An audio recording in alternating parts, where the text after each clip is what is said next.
listeners, and welcome back to Jews on Film. As always, I'm Harry. As always, I'm a former film major. I am a current Jew. And as always, I'm joined by Daniel. So Daniel, why don't you introduce yourself? Thanks, Harry.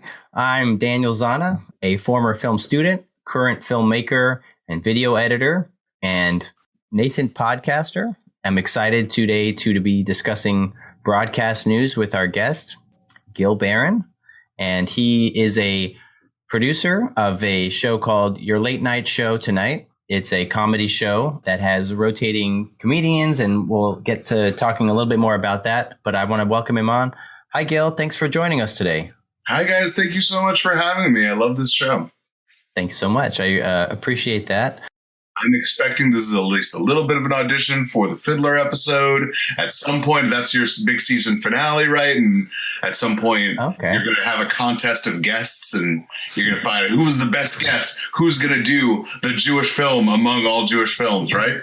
Season finale, 100th episode.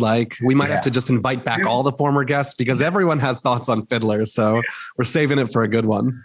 I mean, we have to go 100 episodes before we do Fiddler. That's insane. I love it. We'll find a way. I mean, it's interesting that you said that Fiddler was like the gold standard of, for me, my mind always goes to Schindler's List, but maybe there's just less to say about it. I don't know. There's probably a lot to say about both. I don't know. I guess what do you define as the essential Jewish experience? Because Schindler's List is, I would say, the king of Holocaust films. Sure. Right. Yes. So is our Judaism defined by the Holocaust, or is it defined by the experience in the Pale of Settlement, the shithole experience, which, by the way, also, ends with pogrom. Always mired. Right. Yeah. Mired in some tragedy. It's mired in tragedy. Yeah. I mean, I've said this before on other episodes, but I didn't grow up with Holocaust as being part of my background, and I'm half Sephardic, half Ashkenaz. So the Fiddler experience is only sort of, relevant to me, but I still haven't seen it, which is crazy. Oh, you're really good. You're really in for something because it's a great film. It's a great musical. They are apparently doing another adaptation of it with one of the creators of Hamilton. Okay. Wow. Yeah. Do we need another version though? I mean, do we need another Hamlet every few years? Do we need another, that's True. Okay. These are reinterpretations. I thought the new West Side Story was fantastic. I didn't see it. It's such a great job. Okay, now I have to see it. Now add it to my list of movies I got to see. Before we dive into it, I have two questions. The first question is let's go back to little Gil wearing suspenders and short pants. Yeah, and as a young lad growing up in California, safe, right? Yeah. Okay. I grew up in the San Fernando Valley. Yeah, there you go. 818 represent. So what did Jewish film mean to you growing up? I remember my parents renting two movies kind of over and over again. I don't understand why they never just bought the movies, but one was Fiddler and the other was the Jazz Singer, the 1979 version of the Jazz Singer, which is an insane film. And maybe if we have a good time today, if you like me, we'll come back and talk about that one, because that's the 79 version. Remind me, who's in that one? Oh, yes, the wonderful Neil Diamond, the Jewish Elvis. Ah, okay, interesting. He plays the Al Jolson role. Mm-hmm. It's crazy. It's crazy, you guys. Is it crazy good or just crazy bad or just crazy? It's crazy in all ways. The fact that he decided to remake that film, which, the two famous things about the Jazz Singer are, one, the first movie was sound, and B, blackface. Those are the two things people remember from it. And, guess which part he decided to pay homage to? There is no homage to blackface in the Neil Diamond version. So, yeah, we will have that conversation. Yeah, I definitely need to add that. I feel after talking to you for 10 minutes, I've already got 6 movies on my list. Yeah. I should say, for those who are listening, Gil and I went to film school together. So if you're wondering why you are a font of film knowledge, it's because you are also a film nerd. Yeah, so I think what we were talking about today was for sure from that collection of stuff. So, my parents were, they weren't media savvy people. They didn't like the best films. They didn't expose us to the greatest films of all time. They had a taste that was like, are there Jews in it? And are there not a lot of cuss words in it? Mm-hmm. Like literally, any movie I've ever recommended to my parents, they've come back to me and said, it was good, but why do they have to say fuck so many times? That's generally the extent of their film criticism. Got it. Okay. And now the real burning question. Harry, do you want to ask it or should I? Yeah, no, I'll jump in with it because this was something Daniel and I were both wondering, having seen broadcast news for the first time ahead of the recording of this podcast. But, we've watched a couple movies for this podcast, the ones that, the Yentls, the Frisco Kids that are very, very Jewish movies. And we've definitely had our fair share of stretches where it's, there's a couple Jewish characters and this has a Jewish vibe to it. But is it really a Jewish film? And I don't think either of us felt that way as strongly as we did for broadcast news, which, of course, Albert Brooks. And, there is some Jewishness to it. And it's easy to see where, what might be a sort of launching point into calling this a Jewish film. But right. Not many Jewish characters, not many explicit Jewish themes, although I'm sure we'll come up with some stretches down the line. But our opening question for you, Gil, is what made you choose this for the Jewish film you wanted to discuss on our podcast? Well, I had recently watched it and we were talking about films back and forth. And having recently watched it, because this was one of the films that I saw in film school that was like, you watch this because of the script. You really watch this because of the sparkling dialogue. It's really great for actor scenes. Actors use stuff from this movie a lot when they're doing monologues and stuff. And I just recently watched it and found myself having such a completely different experience watching it than when I first saw it when I was 21, 22. And at that point, I was so impressed with the dialogue and the pace and the direction and all of the James L. Brooks of it all and everything that's in it. And here, almost 20 years later, watching it again, I was like really disappointed in it. And this is a film that now is on some of the list of the greatest comedies of all time, the greatest romances of all time. It's on all of these lists. And I think through the lens of having grown up and sort of in all the myriad ways, I think that it just does not live up to what it used to. And I think that's why it was at the front of my mind. But I think in terms of Jewish representation in this film, he's not even overt. He's coded Jewish is Albert Brooks' character. Yep. I think it plays into a lot of the tropes that were going on with Jewish characters in the late 80s, early 90s, which I know your last guest on the City Slickers episode got into a little bit of this conversation too, just talking about how, there were so many Jewish coded characters who would bend over backwards to never, ever say the word Jewish. And I think kind of have the same thing here. So I think that we're going to be talking about broadcast news in a highly critical way. I don't think we're going to be like, oh, this is the greatest thing of all time. I don't think we're going to be gushing about this film. Obviously, it's a classic for a reason, but I think we're going to have a lot to talk about. So that's really why I wanted to talk about this. As you know, I want my hat in the ring for Fiddler. I want my hat in the ring for The Jazz Singer, the 1979 version. Okay. And, I have to be on the short list for Dirty Dancing because I think that film is anti-Semitic. You just missed the bus. We recorded that one last week with Emily Al-Hadif. So by the time this is released, you'll probably be able to listen to it and let us know what you thought. But I'm so curious to hear about the anti-Semitic take. Before we dive into it, why don't we take a quick break and get some water, and we'll be right back. Welcome back to Jews on Film. We're here today with Gil Baron talking about broadcast news.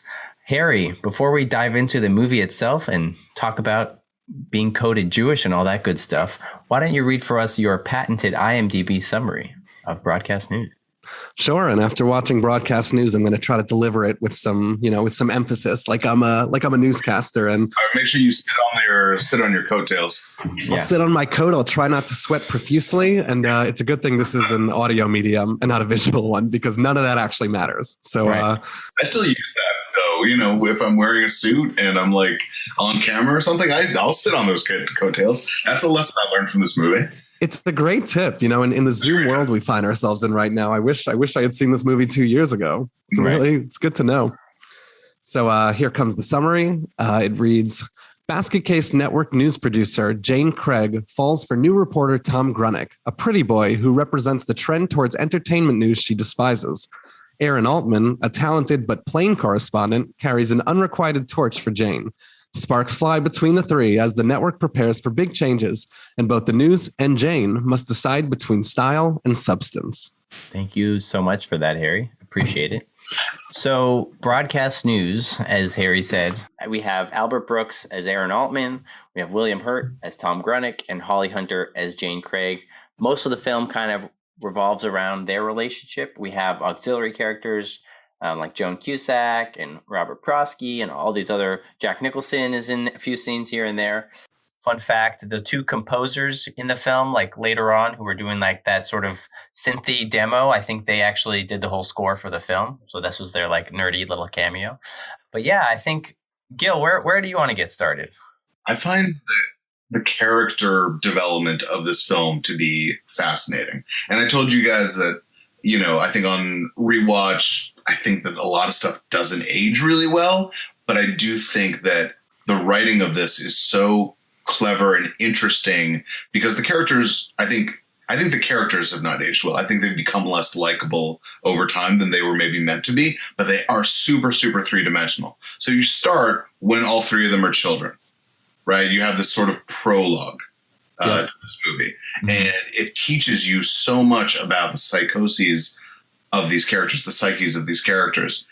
And so that's where we start. And, it's interesting having our one Jewish coded character, Aaron, starts off at his high school graduation. He graduates high school early and gives this really mean speech, being like, fuck all y'all, essentially, I forgive you. It's so condescending what he says to these kids. And then the next scene is him getting beat up. Aaron getting beat up by his friends or by his co-students. And you almost can't blame them because he was so shitty to them. Sort of foreshadowing his relationship with other people in the future, A theme that I saw in this movie this time that I watched it was charisma, just as a theme generally, because, you've got this character, Aaron, who is super hardworking, naturally smart, very funny, cutting wit, but he doesn't have whatever the magic is to get people to like him, even just in person, even one-on-one. Like, people just don't like this guy. And that's just so fascinating to me as this character, because I think in almost any other movie, this character would be our hero. But he does things in this movie that are so shitty. He behaves in such a shitty way throughout the movie that, like, you don't like him either. I could see this guy as a character in a Judd Apatow movie, but here they put a pretty harsh spotlight on him that he's condescending. He's just Yeah. It reminds me of a little bit later in the film. There's a line delivered by Holly Hunter's Jane character where one of the characters asks her, Now, Aaron spent 6 weeks in Tripoli. He's interviewed Gaddafi. He reported on the 81 story. I think he's essential to do the job we're capable of. And I think it's my responsibility to tell you that. Okay, that's your opinion. I don't agree. It's not opinion. You're just absolutely right. And I'm absolutely wrong. It must be nice to always believe you know better. To always think you're the smartest person in the room. No, it's awful. And there's definitely a vibe from these characters. I mean, especially, Aaron, you're describing where he has this very condescending smartest in the room and everyone kind of hates him for it, where it's like, and obviously this is a big theme of the film, as the world is moving towards this sort of glossier, more fabricated news that's a little bit punchier. It's the people that, have this, not only integrity, it's this a little bit sense of self-importance that are a little bit being left behind. And it's the people that have charisma, the people that are naturally charismatic, that are more entertaining. It reminds me of jumping around a little bit of that scene when all the news reporters at the conference applaud the Domino's video and refuse to. Right. She's like, no, that's not the point. But that's just what they want. They want the easier thing. They want the fun, the charisma, exactly what you're saying. I was thinking about that scene too, where she says, no, it's awful. And, that's such a fun line, right? Like if that was in an Aaron Sorkin show, you'd be like, oh, she won that argument. But that's an argument she lost. You know, like it's a cutting line. Yeah. It's a great witty line, but she doesn't win that fight. Like he's like, well, I'm sorry, I'm still right. I'm your boss, and we're gonna put William Hurt on the show instead of Albert Brooks. And it ends up being the right decision because Albert Brooks can't handle being a senator. Right, spoiler alert. But yeah, for sure. I mean, I think just to step back a little bit, we start out once everyone has grown up, they are in a newsroom, a high stakes or high pressure, I should say, a high pressure news situation in Washington, D.C. And I thought I thought it was like a really nice way to kind of open up the movie where like the stress of editing the show live and then like running tapes across the room and like throwing a tape to Joan Cusack, who's like yelling into a phone and we got 5 minutes. And then she finishes up an edit. She throws in a Chiron, does this and that and the other. We have a minute and a half. It's my responsibility to tell the control room and New York that we won't be ready. We'll be ready. In 84 seconds. 15 seconds. Oh, God. You're saying, oh, God. Lay it in, Bobby. Back out. They're going to go up and the screen will be black, and they're going to go to black because we're not there. What about careers, huh? We're not going to make it. Whoops. Bobby. You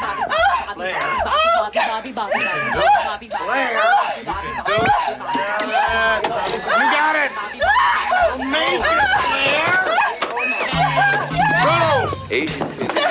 The Sorkin comparison is so perfect because I remember I read a review somewhere that said Aaron Sorkin wishes he wrote this because there's really like the newsroom drama, the sort of punchiness, the everyone yelling over each other, the news, their jobs being sort of the most important thing in the world. It's all there in those first couple of scenes. There's so much DNA of this in Sports Night specifically.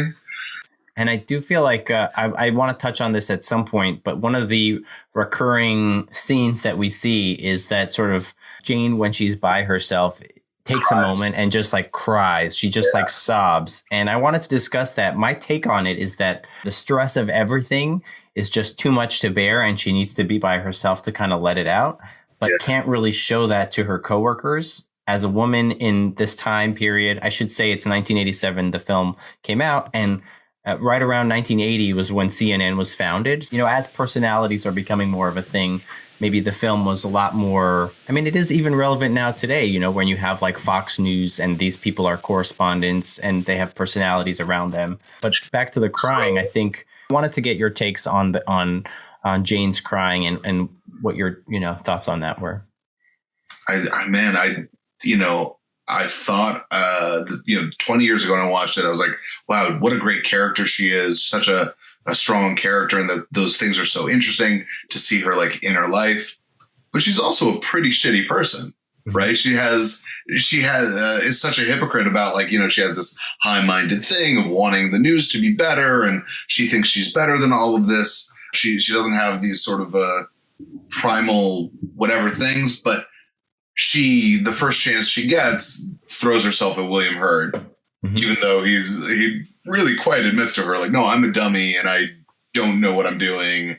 And, the first person who like is even nice to her in the beginning, she's like, oh, and how about my back rub?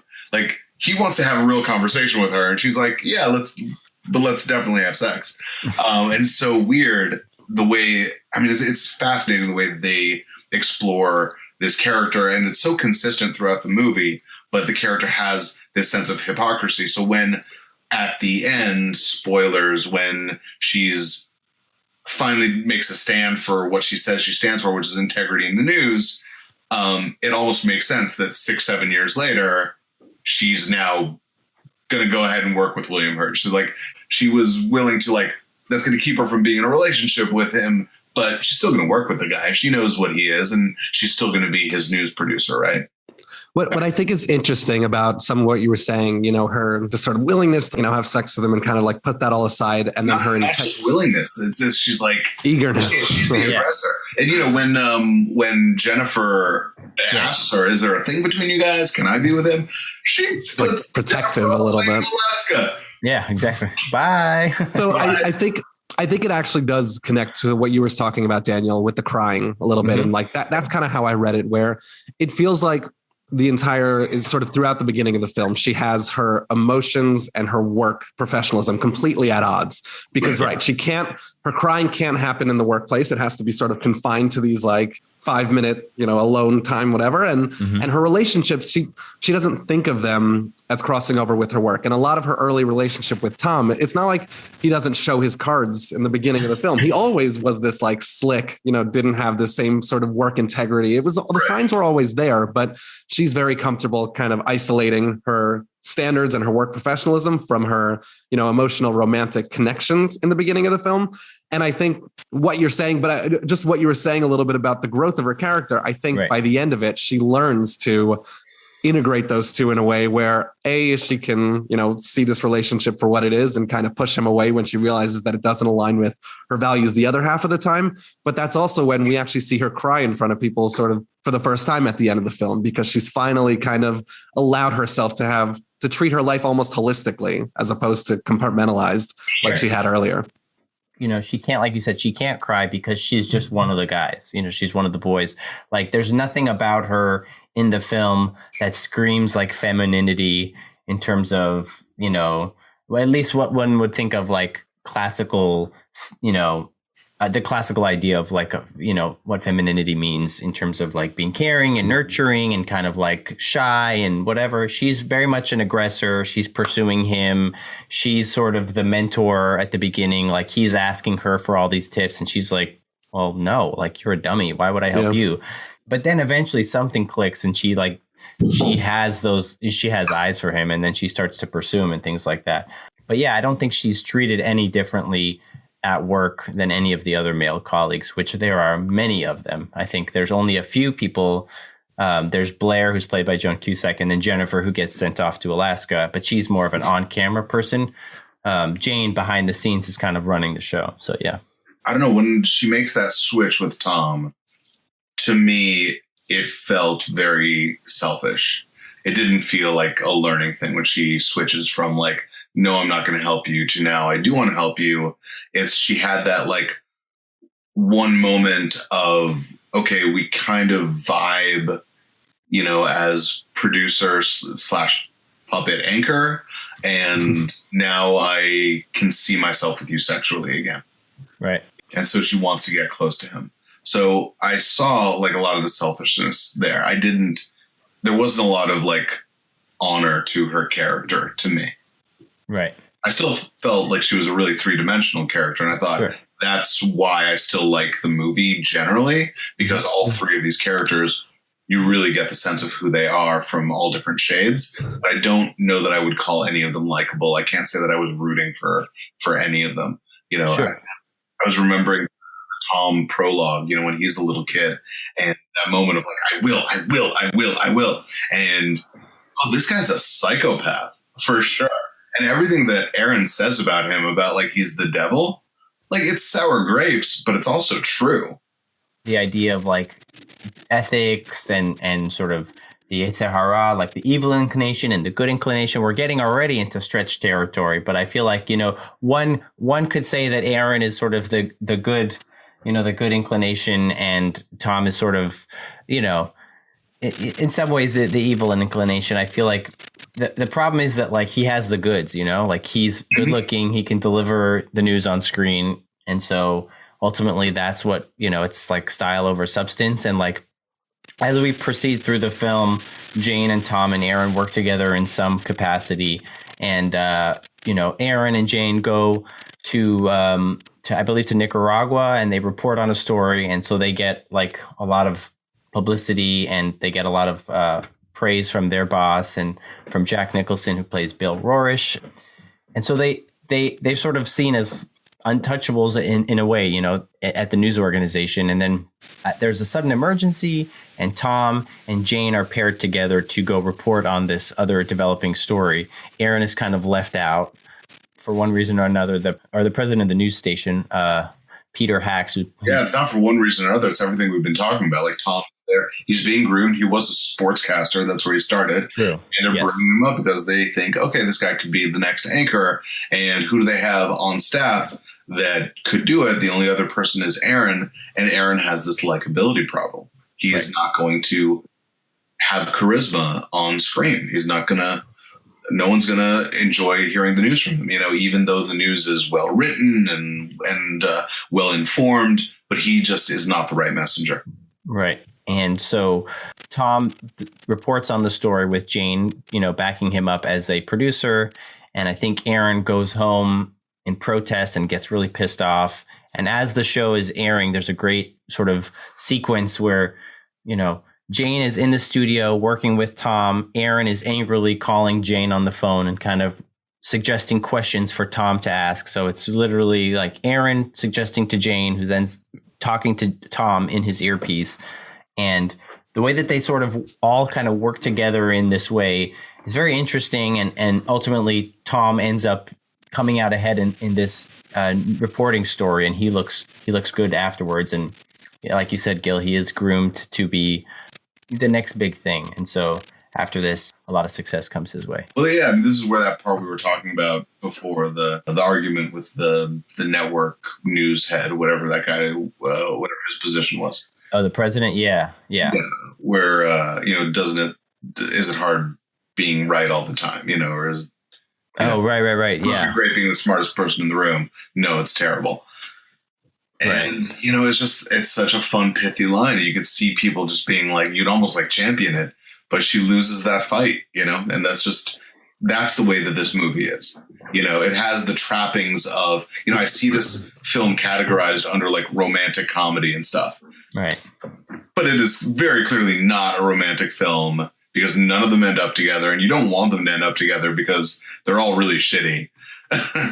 And it's a comedy, but it's just sort of like in the dialogue. I would call it more of a drama. Like the situation is dramatic, even though there are like funny things that happen. It feels just a very realistic comedy to me. Yeah. To me, more so than realistic. I think it's even fatalist, because I think the ending is definitely not this happy ending. The movie seems to be staking its claim against the sort of style over substance, because it is championing, I think, the substance approach. And by the end of the film, it's not a happy ending. Like you said, they they end up working together, right? She ends up embracing Tom and working with him. That's not where she was right before the jump 7 years forward. Like she was, I don't want to have to do with you. I'm not embracing this. And I don't think the film is trying to convince us that, in those 7 years, Tom completely changed his ways and is all of a sudden believes in the integrity of the news. Like this movie, I think through Aaron's character more so than anyone, he's the one who recognizes that what he's fighting for himself, for, this integrity, for his view of the news is kind of a lost cause. And that's why he goes to Portland. He's like, there's nothing for gives up. Right. Yeah, I'm never going to be the thing in New York. I have to go and fight for my little corner of the universe, have a family, whatever, grow up. And, just that line at the end, just, hey, if you ever get bored in Portland, and he just goes, why? Yeah. And Daniel, like your Yetzer Hara, Yetzer Tov stretch that I want to run through the film. I actually think that's totally in there. I mean, Aaron calls Tom's character the devil. So it's not even, you're not stretching. It's in there. That's true. It is in there. And I think this movie is, it really is through this angle. It's Holly Hunter, it's Jane, it's her character Jane, kind of, and her struggle with how much am I going to embrace this style to progress my career and join this relationship kind of thing, and how much am I going to recognize and champion integrity the way I want to. And I think that final scene she has where she doesn't go on the trip, where she confronts Tom, I think that's kind of her last stand. That's like this big moment where I'm going to push for integrity, and she can make that point to herself. But on the national standpoint and like the broadcast news aspect, that's not being carried over beyond that. And even for her, she can have this very powerful moment at the airport, but it's not going to last beyond that. And, news is going to go the direction that we know from being in society it's gone in over the last couple decades. Even with that, even with her making her stand over this creative decision that Tom made for his news report, I think we're meant to see a parallel with what she did at the beginning of the film with that veteran coming home thing, right? The scene you were talking about at the beginning. Oh, we got to edit this into it. Because what's the editorial value of adding a Norman Rockwell painting into this story about veterans coming home, right? And that's just artistic flourish too. So she's not that much different from Tom even in the beginning. And she is, what I think is that when she finds out that he edited the tape, that he turned it around, did some acting. What I think is that she is looking for an excuse to end it with Tom. She's trying to find a way, and she's standing on this hill that like is still just made of sand. Like it doesn't have that much substance underneath it either. So we should just say, for context, towards the end of the film, Tom releases a piece about date rape, and he interviews one of the victims. There is a cutaway of him just like sort of crying on cue, and like one like lone tear streams down his face, and everyone's like, oh my God, Tom, you're amazing. Aaron, in some sort of casual conversation with Tom, learns that they only had one camera. It was an offhanded like discussion they were having. And then as Jane is kind of going to the airport with Tom, and she's sort of made up her mind or she's trying to make up her mind, Aaron then gives her this little nugget of information saying, oh, by the way, this is like a faked shot that he filmed after the fact. She goes back and she looks at the tape, and she does find out that, yes, he had faked it. Gil, I like your point about getting the Rockwell picture in there, because obviously you're not fabricating, crying in the same way like she was upset at Tom for, but that is still. You're manipulating the audience. It's meddling. It's manipulation. It reminds me of a much earlier scene in the film we were talking about when her and Aaron are capturing the war footage, and one of the camera crew that she's working with instructs someone to put on their boots. Póngase las botas. Put on the boots. No, Manny, no. What the hell? No, stop. We are not here to stage the news. You wait and you see what they do. Okay. Sir, you can do whatever you want. It's your choice. Right, that's as the person is already putting on their boots. Yeah, she's saying it like very audibly and like so that they will hear. And he puts on the boot, exactly, and then that becomes like the final image when they actually create the news report. That's like the powerful image is them putting on the boot, and it's like, you're right. She outlined her principles. Of course, she said, I stand against people manipulating the footage to get you to put on the boots when you weren't actually gonna.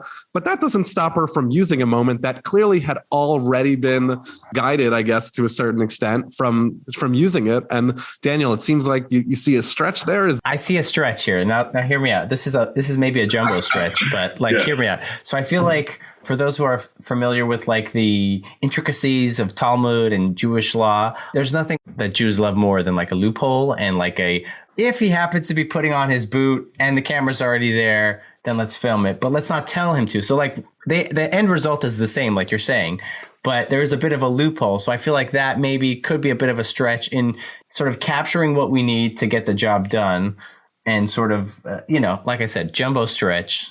Maybe it's stretch of the episode, but I just thought, No, I think that's good. Nothing like actually. a loophole to sort of get the end result. Now that you're talking about, Tom's piece, this brought me into the part of the film that I thought aged the worst, is the sexual politics of this film, or at least of Aaron's character really specifically. A lot of touching. Yeah. I'm saying like he was just very grabby and like kissing her. He kisses her, Even 7 years later, when he's already married, he's like kissing her and they like almost kiss on the cheek, he does have so much of this like nice guy syndrome in him, in this character, that he is, it's so funny to me, that speech that he's the devil's speech. At the end of it, he goes, and I'm in love with you.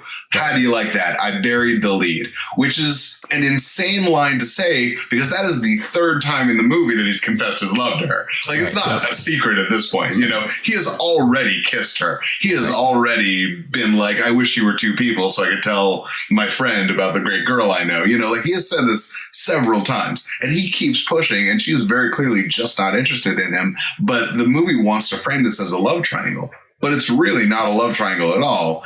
She has this friend who keeps creeping on her. When the report gets broadcast, and this is a story about date rape. This is 1987. This movie came out. Mm-hmm. Yeah. I assume this issue was sort of on the back burner. Probably wasn't touched on. I mean, today we just call it rape. Back then it had its own name called date rape, right? It was the idea that, sexual violence often occurs with someone that a woman already knows, not a stranger, right? And now we know that that's probably the majority of sexual violence happens in that way, right? And it comes on screen, and Aaron's reaction to is like, oh, are we reporting on Nookie now? Like, it's not that big a deal. Yeah, and it's super cringy. Yeah. So there's a lot of that. And like, you know, that ending thing where he tells her about Tom's manipulating the footage, that is also a long speech where he is just dumping his anger on her over over her rejection at him.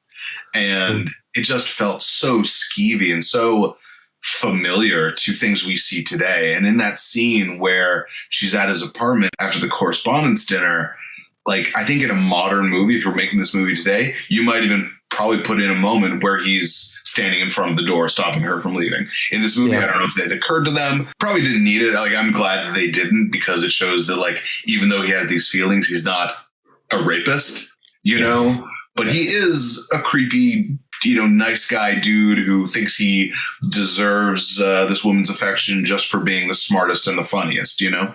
Right. It's one of these things where, I mean, there's a lot. I found, like, to me, the most interesting stuff was really the relationship pieces, like the conversations that they're having individually between Tom and Jane and between Aaron and Jane, like these apartment chats or the, you know, these office chats. And I feel like there's a lot of comparisons and similarities I found between, you know, they're both echoing the same line. Just give me 1 minute. Like, they both said the same thing. They both have Jane messing with their ties in various parts in the film. I think initially when Tom goes on screen, like, she's helping him with the tie, or maybe she's helping him pick a tie, and Aaron as well. I just feel like they're two sides of the same coin. This is like her two paths diverge in the forest kind of thing, and she could go one way or the other. Another theoretically, but there's never a moment where she's even considering Aaron for a second. Right. Yeah. I mean, I guess he's just one of these nice guys, like the nerdy guy in the high school movie or whatever, who's like so in love with his like study partner. He doesn't realize that she's going after the quarterback. And he's just like, he's so preoccupied and like existing in this fantasy where he's going to end up with her, and she doesn't even consider him. But I think the fact that, you know, when he does confront her and she rejects him, he just gets super pissed off and lays into her. I have to be someplace. Now? I told what's his name, Tom, that I'd meet him. Call him up. It can wait, right? I don't know. I may be in love with him. Get out of my house now. I want you out of here. Get out of here. I'm not kidding. Get out of here. You go to hell. I think, Gil, what you were talking about, you know, this sort of nice guy syndrome is, you know, what we would call it in a film like today, or, you know, even a word to throw out, like a word like an incel or something that we might call it in a movie like today is a big part of his character. He's this very self-pitying, this almost wisecracker. You get this sense that he's using his humor as a sort of deflection and this, you know, I'm going to like joke with the world. And, you know, after giving him this really unflattering portrait that we've just kind of outlined in the last couple minutes, I wanted to ask you about something you said before we started filming, where you talked about how Aaron is probably the most sort of Jewish coded character of the film. You know, when we were talking about how this is a Jewish film, and I think this ties in definitely. So I want to hear how you think that connects with this Jewish persona, because, you know, in a movie we discussed earlier on the podcast, we talked about, you know, City Slickers, where that's also a movie with a character that's a little nebbish and a little, maybe not as, you know, quote unquote toxic as the character we're watching in this film, but definitely has those same sort of wisecracking, joking, you know, nebbish qualities. So how do you look at this Aaron character through this sort of Jewish coded lens? There's so much in him. There's so many layers to him.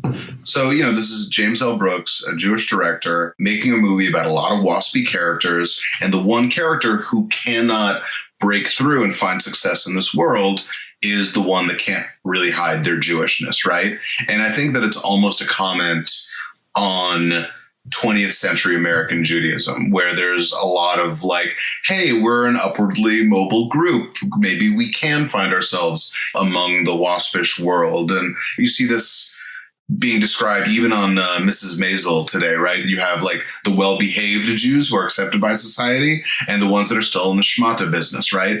And Aaron, even though he's the smartest, he's the brightest, he's the funniest, it's almost his Jewishness that is the barrier to entry into this world, or even to affection from this woman.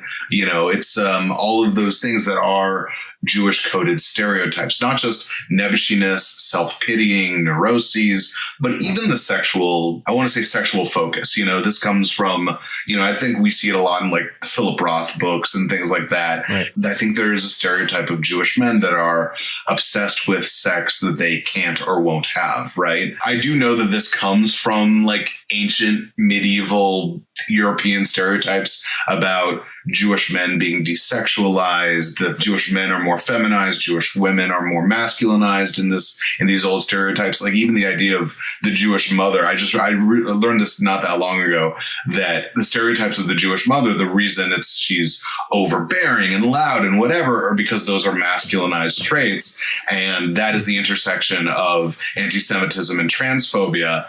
And you realize that, all of this stuff is tied in together. And so even Aaron being sex obsessed or love obsessed and not able to requite it, he's almost Shylock, right? He's like, he just can't be part of this society. He has to kind of slink away. Like that's what he has to do. And I know that's like a lot of depth but it is in there. The layers are in there of like, I can't be part of this waspy society. And also I kind of covet this waspy woman that I can't have. All of that stuff is in there with like the Jewish coding. I wanted to add a couple of things, just in terms of like Aaron's desire to have a family is kind of interesting in that both Jane and Tom don't seem to have that sort of singular focus. Like I think they mention at the beginning or at some point, where do you see yourself? I want to have a family. And that doesn't come from Jane, or Tom so much. And then we do flash forward and we see his like frizzy haired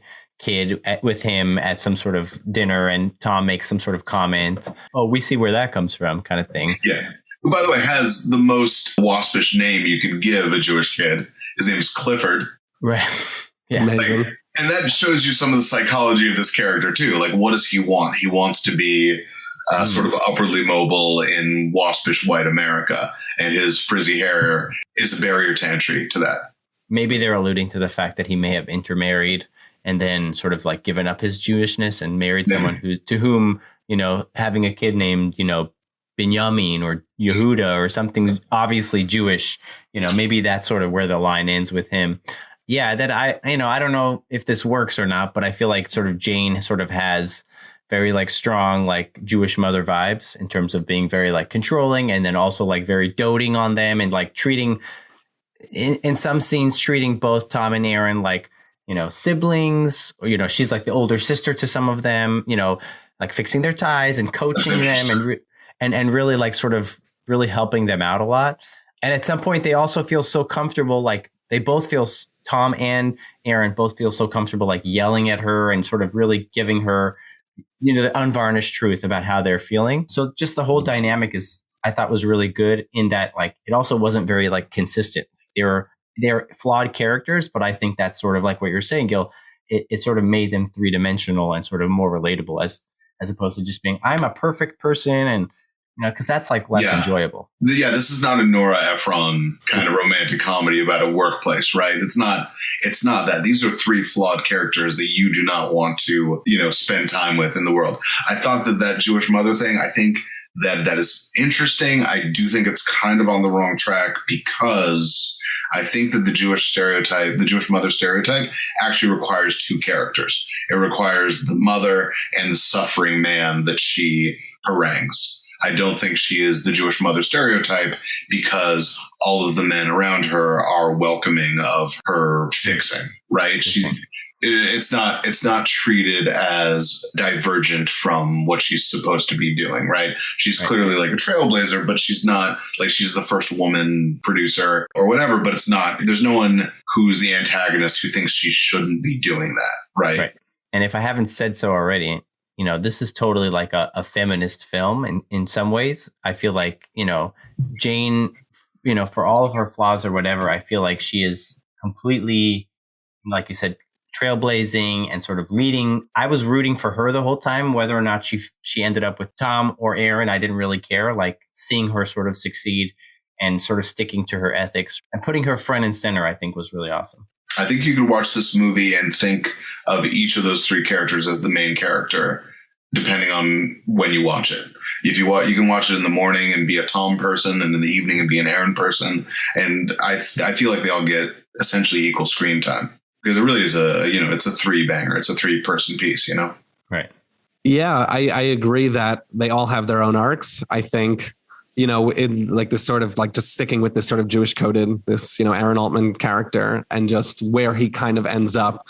It does feel like, and kind of pulling in also this, Daniel, what you were saying about Jane's character kind of being this, if not quite a Jewish mother, at least, I guess I'm connecting all of our ideas, because Gil, what you were saying about, sort of the masculinized female that I guess he would be attracted to, because as this sort of nebbish Jewish stereotype, he's kind of looking for that. And what I think is so interesting about his character is that it feels like his whole pursuit, and we didn't even mention, but I think also Tom, represents, in the same way you're saying that that Aaron is trying to kind of, pass as this, in this, American assimilated world. It's like he is going up against this, sort of a very traditionally handsome, blonde haired, more classically, sort of Christian American that is sort of in the hot seat. But what I think, just with the point that I wanted to make, going back to the arc of these characters, it goes back to the fatalist thing, where I think Aaron's character is just, he has all these pursuits and he wants this career success. He wants this romantic success. And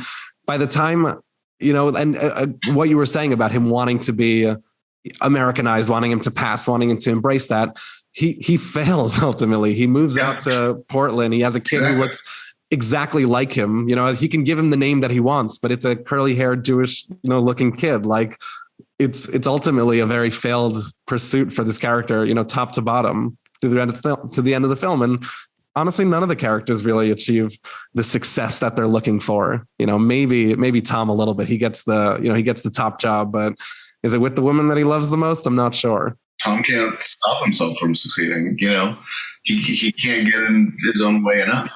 Yeah, but he's still self-pitying. He's like, but when they heard my reaction, they thought I was kidding. I told them I'd be their anchor, but I didn't want to be the managing editor.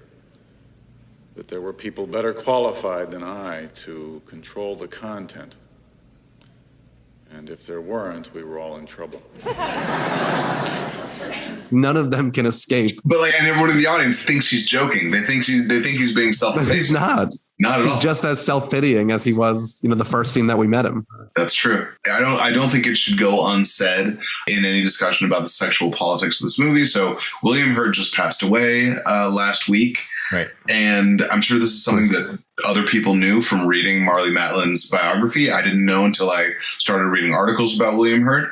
But during this time that this movie was made, he was with Marlee Matlin, and he was with her when he made Children of a Lesser God. And she says that he abused her physically and sexually. That's, I guess, well known.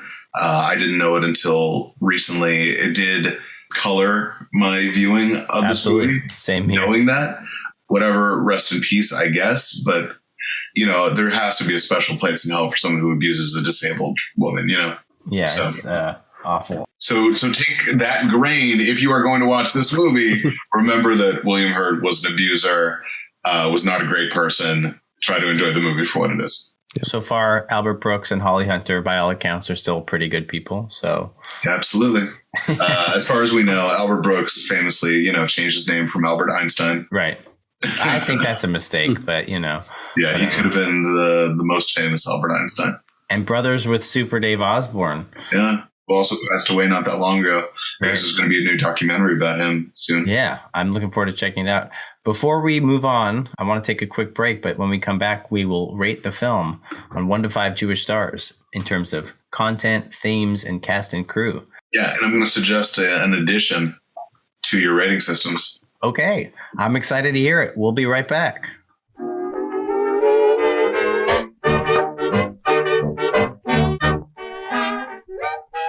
And we're back with Gil Baron talking about broadcast news. All right, so now the moment we've been waiting for. Before the break, Gil had mentioned that he has an additional criteria by which we should measure our films. I'm so curious to hear about it, Gil. I think so. You guys talk about the creatives. Mm-hmm. You talk about Jewish themes. Yep. And what else? And overall Jewishness? The content, like the story, the plot. And story. Sure. I think that you should add in, is this an example of good Jewish representation or bad Jewish representation? Not a bad idea. Mm-hmm. So even something can be a very Jewish film, but can still be bad Jewish representation, right? Sure. A film like maybe Uncut Gems, not such good Jewish representation. Yeah. But still very Jewish. Whereas like a Yentl, depending on whose perspective, could be a good or bad Jewish representation. I like that. Is this good for the Jews, I guess? Oh, maybe that's a good way to like say it. pop culture way to say it. Is this good for the Jews? I like that. Yeah. Like a Kiddush Hashem, right? Or what would be the translation for that? A sanctification of God's name versus sort of an embarrassment of God's name, I guess, is the, if we want to get, colloquial about it. But let's talk about the film and how we thought about it. Maybe even throwing in, is this good for the Jews rating, in your honor, Gil? We'll add that on. Sure. Broadcast news. What a film. Okay, so for me, content-wise, I feel like plot-wise, there was nothing Jewish about this film whatsoever. Like you said, Aaron was coded Jewish, and he was maybe the only person in the film who was Jewish. James L. Brooks wrote the film and directed the film, so you got sort of two well-known Jews in the cast and crew. For me, thematically, I feel like we're verging into stretch territory because, our sort of duality between the good inclination, the devil, and the not so good inclination. I think like ethics could work into it as well. Yeah. I would probably say this is like just in terms of our rating, and also I would say that Aaron is not good for the Jews in terms of representation. So I'd go like 2 out of 5 stars. Yeah, I'll agree with most of that. I think that, creatively, it's James L. Brooks. I think that he brings his Jewishness to everything that he writes, just in terms of his sense of humor and his sense of the world. And he likes to talk about sort of universal justice, people getting their comeuppance. I think there is some Jewishness there, but obviously the number of creatives, I don't know if the film editor was Jewish, I don't know, but he is the director, writer, and producer. So it all comes down to him. I do think the fact that the movie is a very intellectual film and sort of begs analysis, I do think that in a meta way is very Jewish. It's not just a simple film. It's not just a simple romantic comedy or a workplace drama. It is a movie that really does reward rewatching because you see different things in it every time. So I do think that part has some Jewish value. Is it good for the Jews? No, I don't think it's good Jewish representation. I think the ideal of good Jewish representation is a character who is incidentally Jewish. And so you were mentioning Uncut Gems a minute ago. Actually, now thinking about it, that's almost the ideal of Jewish representation because the character is going on his way. He's doing his life that is not particularly, his plot is not particularly Jewish related, but in his life, he is casually celebrating Passover, casually celebrating Shabbat, casually whatever. Just the Jewishness is part of his background and doesn't need to be plot focused. And so you get to have a Jewish character who exists out in the world and sort of normalizes the Jewish experience. Is Uncut Gems, quote unquote, good for the Jews? No, he's sort of a Shylocky that kind of character. And I think that Aaron Altman similarly is, sex obsessed, is not great for the Jews. But in my other definition of do they show sort of incidental Judaism in their lives? Certainly not. Nothing that I saw in his apartment decoration was Jewish, doesn't say anything about celebrating or studying or whatever, anything Jewish. There's no Jewishness in this guy's life that we know of. And so how would you rate the film 1 to 5 Jewish stars? Oh, gosh. Using all those aforementioned points and metrics. I love that we can analyze it. And I know that it is a classic. I do think things haven't aged well. I'm going to go with a 4 because I think I want to be a little holistic about it and I want to give it the opportunity to grow back on me in a few years. Okay. Harry. So I'm gonna think about its Jewishness, right? The ranking that I'm gonna try to give it is how much of a Jewish film, so to speak, would this be? And I think we made some good points. There are stretches in there that I do think hold. I think the devil angel thing, the angels on your shoulder, Yes. the Yetzer Hara, Yetzer Tov. It's definitely there because we want it to be there. And I don't think we have to stretch too far for it. So Sure. that's something, religious, biblical, Jewish, whatever you want to call it, I think does exist there. But part of me thinking about how Jewish this is actually goes to the category that you mentioned, Gil, just about, is this a good look for the Jews? Is this a bad look for the Jews? And I kind of think the answer in the case of this film might be neither, because as much as we want to make the case that this is a Jewish film, there's nothing identifiably Jewish necessarily about him, to the point that it could change anyone's view on a Jew. I mean, it's possible someone watching the movie might look at that and say, oh, I can tell which one of these is the Jewish character and which one of these are sort of the Anglo-Saxon waspy characters. And, there's a very clear read there. And I don't think we hold up so well in that regard. But I think it's not very strongly, Jewish beyond that, even though I have been convinced of some of its Jewishness. I think the protagonist as a sort of 80s era, coded Jewish lead, that is like that quippiness, that, that slapsticky, I think that is there. And for that reason, I'm not getting my sort of 0 out of 5 Jewish stars that I might have otherwise done. I think I'm going to give it like a 1 Jewish star, because there is something Jewish about that. And that gives him this character is Jewish if you choose to view it that way. But if you don't, you're not walking out of this that's an interesting, Jewish film that we just watched there. So I'm going to stick with my, might be my lowest ranking I've given to a movie on the show so far in terms of its Jewishness. In terms of the quality of the film, I actually really enjoyed it and would probably give it, a much higher. You mentioned, Gil, that when you were 20, 22, 23 years old, that's when you had your, you really liked it. I'm only 23. So I guess I'm in that phase where I'm really enjoying the movie now. But in terms of its Jewishness, it's probably only about 1 star for me. Daniel, where do you think you were at? Do you think that when you were younger and maybe a little more interested in the writing side of things, do you think that you would have given it a higher rating than you not in terms of Jewishness, but as a film? Yeah, I mean, I think I enjoyed the film much more as just like a film, as opposed, I think it doesn't, for me, succeed as a Jewish film. But looking at it as a normal film, there are sequences and parts of the film that I really enjoyed. I think a lot of the recurring bits, the taxi cab thing, which we didn't really touch about, she's constantly in the cab, and every time she's in the cab, she's giving very specific direction. Her whole notion of control, and then sort of towards the end trying to let go of control and still needing to give control at the end. There's a lot of funny gags. Albert Brooks, pouring vodka and then stirring frozen orange juice in a glass. I think it mixes comedy and sort of drama, a little bit of romance in there. So it kind of has it all. And I really love that the characters were written as, like we said, sort of 3-dimensional. They're all sort of flawed in their own ways. They're not really consistent. And they sort of seem like real people, sort of exaggerated people, but still, this seems like very high strung sort of situation, being in a news station, and I can see how it's affected all of them sort of differently. Not Tom as much because he's the devil, but overall, I really did enjoy the writing of the film, the acting in the film and stuff like that. I thought parts didn't age well, like you said, but overall, yeah, I did enjoy it. Gil, thank you so much for joining us today on Jews on Film to discuss broadcast news, and thanks for suggesting it. It would not be one that I would have normally picked out. Is there anything you'd like to plug at this time? You can follow me on all the things at GJ Baron, GJBaron. I'm very funny. But also, I have my show. It's called Your Late Night Show Tonight. Every month, a different comedian hosts their own talk show in their own voice, in their own point of view. These are all comedians you know and love. You can check out clips on our YouTube or check out our Instagram at Your Late Night. You will not regret it, I promise. Fantastic. And is this a online show or it's an in-person show? Both, yeah. So during the pandemic, we were on a venue called Nowhere Comedy Club. Generally, we have been at the Pack Theater in Hollywood.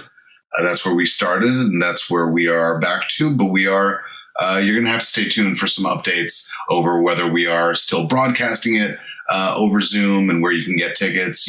People over the pandemic were able to watch it worldwide. So we want to get back to that and make sure that people all over the world can see our shows. Fantastic. That sounds awesome. We will definitely put a link to that in the show notes. I want to thank you again for coming out. And I'm really curious to hear about why you think that Dirty Dancing is an anti-Semitic film. Want me to tell you now? I'm going to tell you all about it. Okay. Anything to plug at this time, Harry? Only the podcast. Keep listening. If you made it this far, and hopefully you make it this far to the next episode. All right. Well, thanks so much. Bye. Jews on Film is hosted and produced by Daniel Zana and Harry Ottensaucer. Harry Ottensaucer edited this episode. Make sure to follow us on Instagram at Jews on Film and subscribe to our podcast to get new episodes. Thanks for listening.